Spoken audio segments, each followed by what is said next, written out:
this guitar is such a blast. It's so deceiving. It looks like a toy, but it is absolutely anything but a toy.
So this guitar was made by the Ibanez LA custom shop back in the early 90s, I'm guessing. It was around about the time that I was recording the Bad for Good record. Maybe just before that or maybe just after that, but it was that era. And it was made for my younger brother, Neil, who at the time was showing a lot of interest in various instruments. I'm sure he went from like the bass to the triangle to the guitar.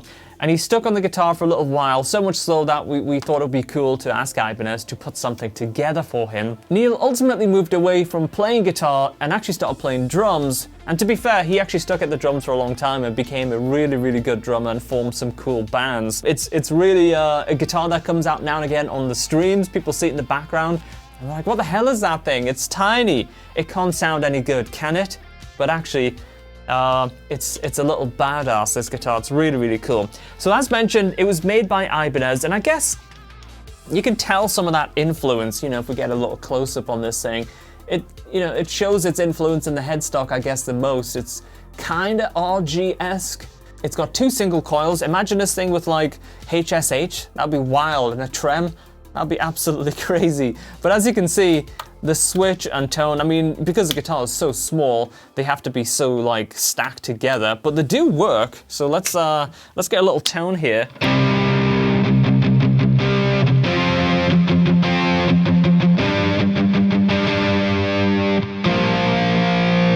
The tuning is a little bit unstable. First of all, I haven't changed the strings in many, many years. And also, I have it tuned all the way up to C standard. If it's tuned at standard concert pitch, well, the strings are quite floppy just because of the overall scale length.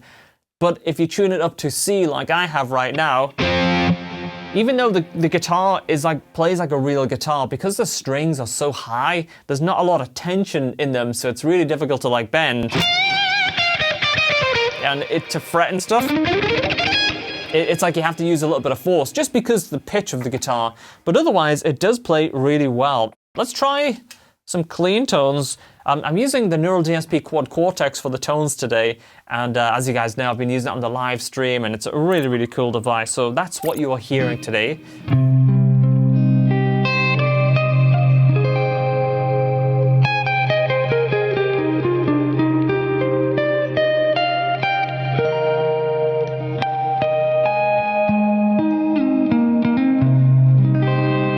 So that's on the neck position. Let's go on that split.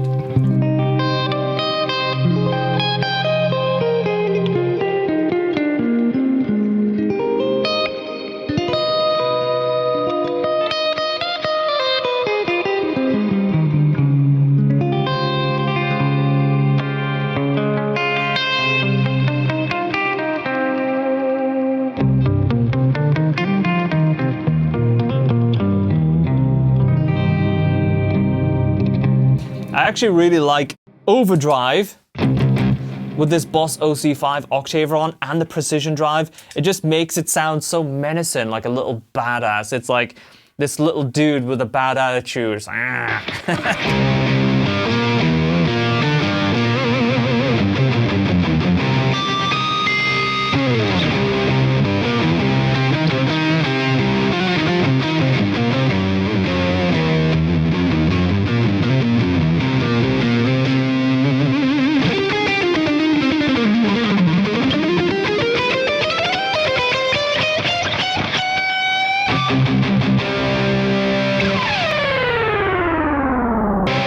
All right, so let's take the precision drive off so we tame it a little bit.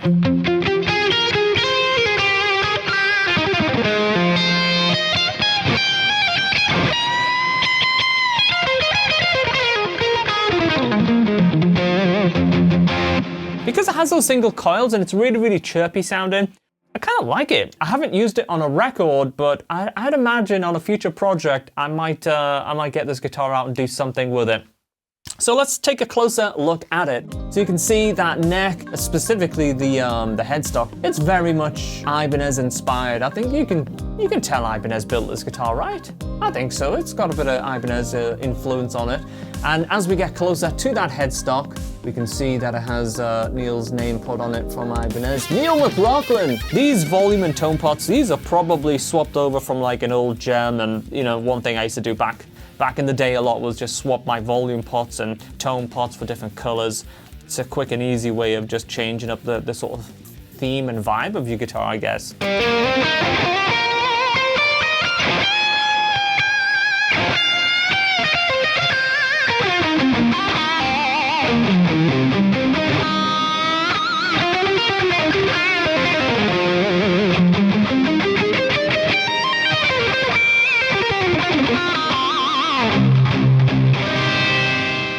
I have no idea what scale length this guitar is, but I'd guess it's pretty damn short. You know, it's like, it gets pretty crammed after that 12th fret, you know? Oh, you need to be accurate, I tell you that. But let's have a look at the back of the tuners and stuff. Made in Japan. Oh, I didn't even notice that before. So there we go. This is the back of the headstock of this guitar. And the neck, I don't know what this neck is made of. What does it look like to you guys? That would be really interested to know. I mean, it's probably just like random offcuts of like guitars from the LA custom shop that was about to go in the trash and they thought they would build it with. But having said that, you know, that headstock, it's got a little bit of flaming in it, you know. It's flaming a bit. Strings through the body. Hardware is pretty decent. And I think overall, it just looks really cool with that sort of red finish. Obviously, this scratch plate, I'm guessing that was a little more white than what it is now. It looks like it's been in a smoky studio for many, many years, but I think it's just faded yellow. So the action on this guitar, I mean, it's pretty dialed in. You can kind of see that. It's fairly low. It's dialed in to shred.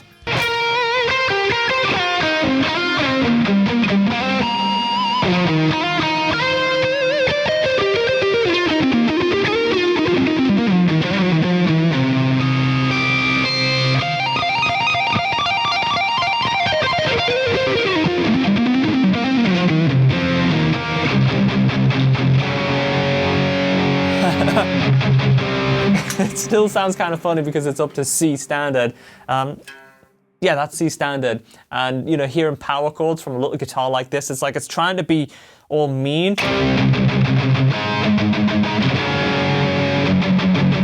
Even when we put the fourth below on power chords, it's not sounding that mean. It is sounding a little bit out of tune.